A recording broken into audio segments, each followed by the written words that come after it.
Yo! Monday afternoon. Nagaya lang si Nick. Sama ata si Lloydie. Tambay lang sa UP. Inom tayo ng buy one take one na shake. May mga inaasikasong errands to si Nick. Dala niya yung CB400. Siyempre tayo, Cub Pro. Super enjoyable. Semi-automatic. 125cc. Cute na scooter. Ewan ko, scooter ba to?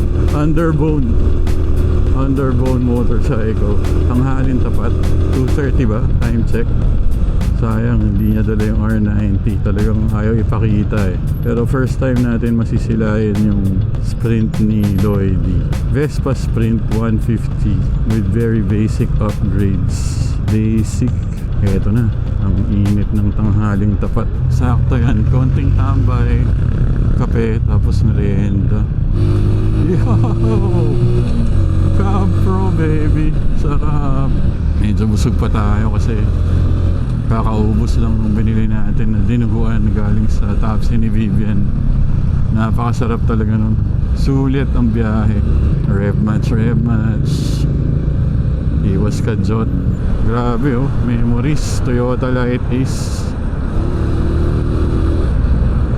Meron kaming boss dati nakaganyan nung 90s. Mga mayayaman pa lang yung naka Light Ace nun. Mahilig siya magpa-meeting sa Light Ace. Mobile meeting. Tapos gagawin niya pagkatapos ng meeting, kung saan lugar natapos yung meeting, ibababa niya kami. Tapos magta-taxi na lang kami pabalik sa opisina. Henyo yun eh, henyong boss. Eccentric. At saka nung araw, parang ano ata, merong unwritten rule na hindi ka pwedeng umuwi hanggat nandun pa siya. Kasi baka may bigla siyang maiisip na pagawa. Tapos wala ka na. Yari. Kaya hindi pwede umuwi hanggat nandun siya. Pero okay lang naman kasi at least nung araw wala naman kaming aircon sa bahay. At least sa opisina libre aircon. Pwede pa mag-yosi nun. May mga ashtray pa kami sa desk. 90s. Nasaan yun? 1992? 93 mga ganun. Ang starting salary ko nun 2,970 pesos. Grabe yun. 2,970. May tax pa yun. Kaya yung mauuwi mo kada quincenas parang mga 1-2 siguro. Wala pa, hindi pa uso cellphone nun. Tapos pag sa opisina, pag na-issuehan ka ng radyo, yung ICOM na radyo, VIP ka, siyempre hindi tayo na-issuehan nun. Hindi naman tayo VIP. Beeper din, hindi rin ako na-issuehan. Ganun na tayo katanda. Retired na nga eh. Pero maganda sa generation ko, I think, is nadaanan namin lahat. No internet, to mobile phones, to flying cars. Imagine that. Although hindi pa naman commercialized masyado yung flying cars, pero it exists. Alain mo yun. Meron kaming professor nung sa college. May nabasa ata siyang article na balang araw, college, bali ano yun, mga 1990 siguro, 1990 or 91. Balang araw, yung mga tugtog daw magkakasya sa isang device na dulo lang ng pinky finger mo ang size. Maraming kanta. Grabe. Ayun na nga, micro SD. Panahon na ng mga micro SD ngayon. Siyempre kami, hindi kami makapaniwala kasi nagmo-mobile pa tayo nun. Mga plaka namin madami, mabibigat, malalaki, kahon mababali yung likod mo pag binubuhat mo. Pero totoo na, that's technology innovation for you. Iinit, grabe, nakakapaso. Pero nung 1989 yun, nagmumotor na ako nun. Hinihiram ko yung motor ng pinsan ko kasi sila yung mayaman. Sa kanila rin tayo natuto mag-drive. Kaya yung lisensya natin pro eh. Kasi yun, nagda-drive tayo ng mga ganyan, ng mga elf truck. Nagde-deliver tayo ng mga soft drinks sa mga gilid-gilid.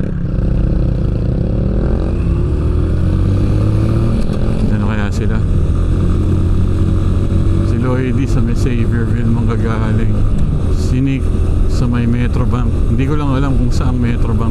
Baka sa may Don Antonio yun. Itong label jersey, favorite jersey natin ngayon to. Kasi nga, nakakapogi, lakas makapogi. Ginagamit ko lang siya na outerwear. Kaya ang laban niya siguro mga once a week. Kasi may shirt naman tayo sa loob lagi. Saka syempre pag mabaho na, papalaban na natin kahit hindi po 1 week. Eh mabango pa pag amoy ko kanina hindi.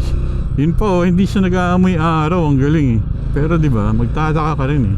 Meron na bang nakapunta sa araw, tas inamoy niya yung araw, kaya alam niya yung amoy. Amoy araw daw eh. Naamoy mo na ba? Mainit yun ah. Lunes may pasok ang mga tao. Honda Jazz. Honda Jazz. Siyempre malamang pipicture tayo dyan mamaya. It's a dog. Oy, pusa pala yan. Pusa ba? Ah, sa kata eh. Wala pa eh. Sabihin pa niya na dito na meet, tas wala pala siya. Asan siya? Nandun sa Dili Mall, nagpapa-print out. Pakibulsa. Teka lang, paano to? Press. Nakalak. Oh, press mo isa. Tapos turn, no pressing, turn. Ayan, isa pa para mag-on. Tapos naka-primera, yung neutral mo. Primera. Ayan, tapos ayan, naka-on na. Start. Hawakan mo yung preno. Okay. Ayan, alright. Subukan natin tong napakagandang side mirror mo, Lloyd, pang mayaman to Ganda, no? Oo. Ang baba nung side stand, anong center stand?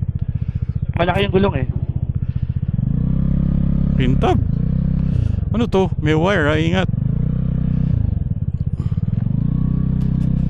Wow!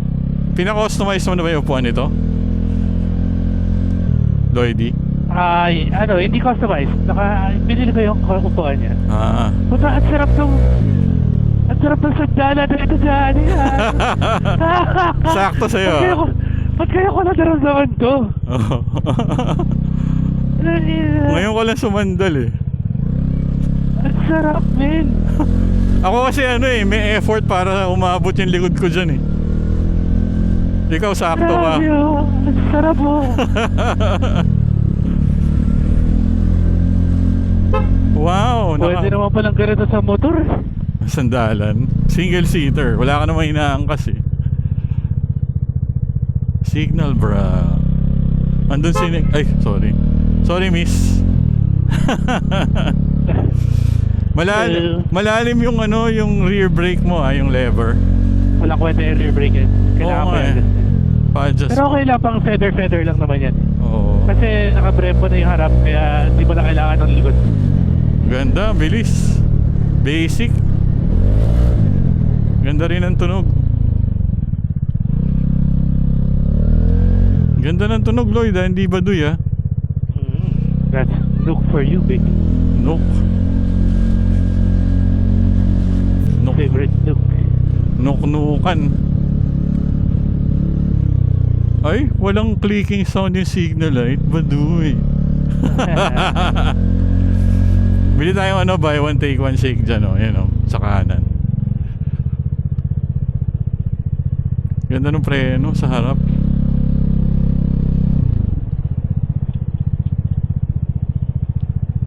Ay, bakit nakaharang to si kuya?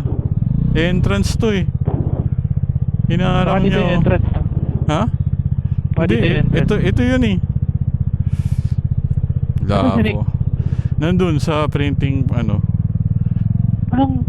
yung motor niya. Hindi, nandun nga, sa tapat nun.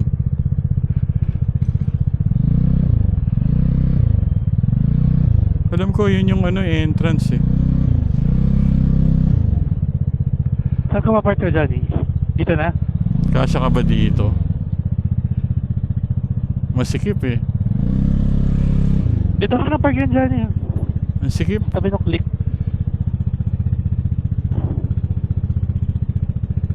Ang gaan ng niya, ng steering, ang ganda.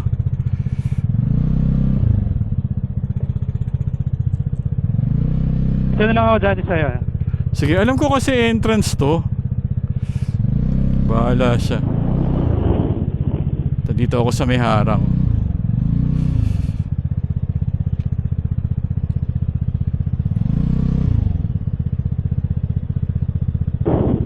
Aray, putya. Ba't ganun? Dumudulas yung ano, center stand. Hindi, mababa lang kasi center stand yan.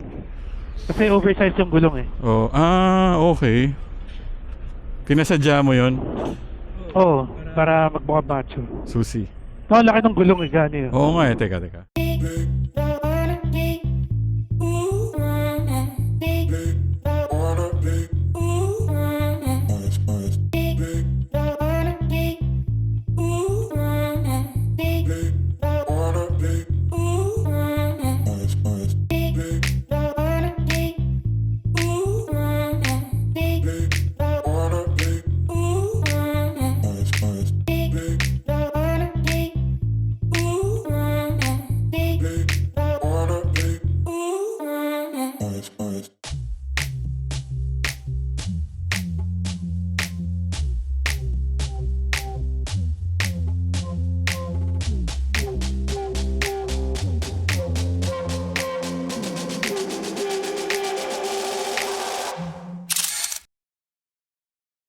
Yan ang motor. China. Nasubukan mo na ba yung sandalan yan? Ay, hindi pa. Pare, sarap. Matibay ba yan? Matibay? Oo, matibay yan. Tayo natin, matagal yan. Ina. Pakibilisan, tagal mo eh. Kaya Lloydie, ayoko ka talaga kasama yan eh pag may lakad ka. Dami reklamo, no? Tangina. Parang utang na loob mo pang sinama mo to. Tingnan mo. Ang dami ceremonials Ang yan. Tingnan mo yan. Tangina. Kupal talaga. Ang haba na ng pila dito, Brad, oh. Kaya mo ibuelta? Kaya mo? Ingat ha. With friends like you, who needs enemies, pare? Pare, ingat. Bawi bigla, ingat. Kupal po. Hindi, baka mabagsak eh. Bubuelta eh. Sige. Iyo. Kupal. Picture tayo. O wala na, hindi ka na pwede, Lloyd. Isang picture lang. Sige, G. Okay, doon ulit sa mga hagdan. Pinapaalis, oh. Huwag ka dyan. Huwag ka dyan, dahil yung CB. Ano pangalan ng kaibigan mo, pre? Oliver. Taga Leyte, kaya yun yung punto niya. Oo, sabi ko na Bisaya eh. Oo. Hindi ko pa natanong kung saan sa Leyte. Ba't may kilala ka ba doon? Ako ba, taga Leyte kami? Taga Leyte ka ba? Kaya pala lagi kang late eh.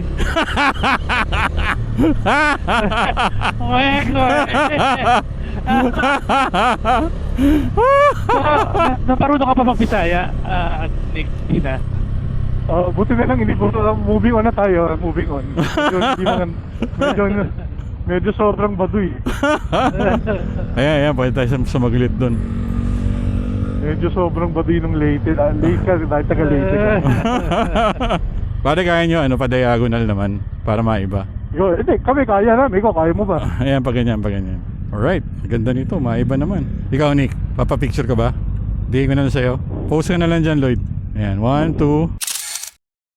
One more, ayan yung si guard. Ayan na. Alis na tayo. Alis na kami. Isa pa yung walang tao, isa pa. Hindi si Guardian, delivery yan. Ano, galing sa 680 Home Appliances. Gaganda ng bike, oh. No, iba-iba yung tsura, oh. Hindi ko ito, matatandang to. Ang arte. Arte. Si Lloydie kasi kailangan pa magtrabaho, yan. Kaya nga. Kailangan magtrabaho, Lloydie. Tara, may signal naman sa Marilaki, tara. Papalimos. Tangin eh. Kopi ka lahat nga. Hirap na hirap ka eh. Huwag nga ako dyan eh. May magkaka-Jollibee ka dun. Oo nga. Oo, sa Marilac. May buso-buso. Ibig sabihin, ganun na tayo katagal hindi nagpupunta. Oo. At least nakapunta tayo sa Starbucks, di ba? Ay, sa Dean and DeLuca. Sige, Lloydie. Sige mo, Dito na kami. Lloydie, kung ano ibenta, Lloydie. Ang bentahan to, bro. Oh. Yan din ang sabi mo last, ano? Grabe si Lloydie, pag-usapan natin. Wala. Oo. Wala na siya. Sarap dito, dahan-dahan lang. Ano to? Ano tong nasa right side? Ano kayang building yan? Commercial ba? Hindi, no? Track Oval Football Field eh. Saan kayo tatayo yung PBA stadium dito? Dito daw eh, sa Diliman eh. Kaya nga, saan kaya? Naghahanap sila ng ano dyan. Tanong mo. Siguro sila kakasya doon kay Mang Larry. Tanong mo sa guard. Maliit na. Alright. Pare, pag tinego yan dyan, magta-traffic sa atin lalo. Oo nga. Hindi naman, baka sa loob lang. Sabagay, pwede rin naman sila dumaan sa ano, Sa kabila, Katipunan. sa kabila. Patingin nga na CB. Yan ang CB na hindi tumitirik, brad, oh. One click yan, one click. Yan. Ganda, ang ganda talaga. Yun lang talaga eh, yung crash guard eh. Parang cutics yung pula eh, pagkapula. Hanap ako ng anong oras. Kailangan, baka buong araw yun eh.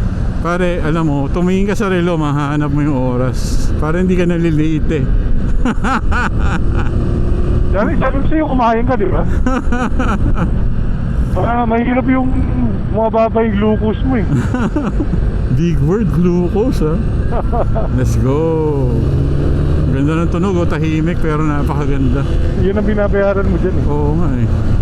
Tsaka ano, hindi siya bulahaw eh. Yung habang ikaw yung nagdadrive, ikaw yung tuwan-tuwa, which is I think more important than anything else. Yung satisfaction nasa iyo talaga eh. Parang naiisip ko yung ano eh, naiisip ko yung Japan, no? Oo. Medyo adventurous at dangerous din yung ginawa natin. Japan, sa Japan? Oo, lalo na sa edad ko tsaka sa edad ni Philip. So parang hindi na kayo papayagan, gano'n ba? Hindi ako, anytime ako, tara. Ano, next month? Book ka na. Parang huwag namang gano'n ka, tsaka tayong dalawa lang. Huwag namang gano'n ka. Do or ride. Pero ano, magkahiwalay tayong kwarto ha, kasi malakas ka kung maghilik eh. Ikaw, agad mo nagigising pa, laging iiwalay yung tayo. So sa tingin mo, si Philip, hindi na rin papayagan ng gano'n. Hindi, ano, siguro after ng biyahe nila, baka payagan sa Japan yun. Si Raul, I think, G pa rin yun. Sige. Ingat bro, ingat. Okay, ingat. Goodbye. Alright, naka-ride din kahit sandali. Uminom lang ako ng ano man ininom ko, gulaman sa Siomai House kasi busog pa tayo. Pila na dito, ba't kaya? Why? Suot ni Nick yung t-shirt mo, Mike Bomac, shout out. Represent. Hindi mo lang nag-jacket oh. Talagang t-shirt lang yung sinuot eh. Kitang-kita yung pagka-mestizo ni Nick eh. Hindi naaarawan. Siyempre dala niya yung kanyang napakagandang CB. Ano kaya to? Living Convoy. Napakasarap gamitin ng ating Bristol Cub Pro 125 by Camax. May traffic light na. Alright, tapusin ko na dito. Maraming salamat sa mga nanonood, nag-aabang at walang sawang nagko-comment sa mga bids natin. Congratulations nga pala kay Ken, Bikes Could Repeat, gold medalist dun sa sinalihan niya na paligsahan ng bisikleta sa Nueva Ecija yata yun. Hindi ko alam yung pangalan eh, pero nanalo siya, may medalya siya eh. Congrats bro, sana matagal na kita nakilala. Congrats again. Bikes Could Repeat. Thank you very much again. Huwag nyo na i-share, atin lang to. DJ DLS. Peace out.